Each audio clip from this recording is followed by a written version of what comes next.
पालघर लोकसभा चुनाव का बिगुल बज चुका है। चुनाव की तारीख भी तय हो चुकी है, जिसके चलते इस चुनावी रणभूमि में लड़ने वाली पार्टियां अपने प्रत्याशी को लेकर अब बैठकों में शिरकत करने लगी हैं। उसी क्रम में पालघर लोकसभा क्षेत्र अंतर्गत आने वाले नालासोपारा वेस्ट में महाविकास आघाड़ी द्वारा कार्यकर्ता सम्मेलन रखा गया।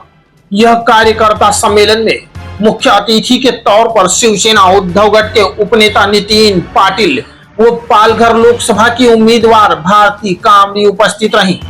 इस कार्यकर्ता महासम्मेलन में महाविकास आघाड़ी से जुड़ी सभी राजनीतिक पार्टियों के महिला व पुरुष कार्यकर्ता भारी तादाद में उपस्थित रहे। वहीं इस आयोजन में शिवसेना उद्धव गट के उपनेता नितिन पाटिल ने विपक्षियों पर जमकर निशाना साधा और खुलकर शब्दभेदी बाण चलाए। देशाचं पहिलं आण्विक ऊर्जा केंद्र असणारा हा जिल्हा आहे। आशियातील सगळ्यात मोठी औद्योगिक वसाहत असणारा हा जिल्हा आहे। वारली चित्रकलेचा हा जिल्हा आहे। तारका नृत्याचा हा जिल्हा आहे। खरतर साऱ्यांच्या समतेच्या समानतेच्या धाग्यात एकत्र बांधलेला हा जिल्हा आहे आणि विक्रमी वेळा पक्षांतर केलेल्या खासदाराचाही हा जिल्हा आहे।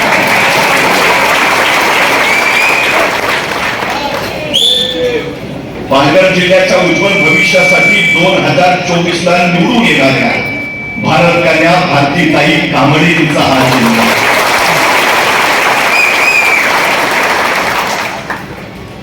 15 लाख रुपये तुम्ही खात्यावर जमा करणार होता, काय झालं त्या गॅरंटीचं?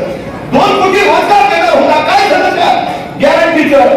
तुम्ही शेतकऱ्यांच्या आत्महत्या थांबवणार होता, काय झालं त्या गॅरंटीचं? तुम्ही शेतकऱ्यांना हमी भाव देणार होता, काय झालं त्या गॅरंटीचं? तुम्ही शेतकऱ्यांचं उत्पन्न दुप्पट करणार होता, काय झालं त्या गॅरंटीचं? तुम्ही मेक इन इंडिया राबवणार होता, काय झालं त्या गॅरंटीचं? स्किल इंडिया करणार होता, काय झालं त्या गॅरंटीचं? आत्मनिर्भर भारत करणार होता, आत्मनिर्भर भारत करणार होता, काय झालं त्या गॅरंटीचं? भारताच्या आत्मनिर्भरतेचं राहू द्या, आधी स्वतःचा पक्ष आत्मनिर्भर करा।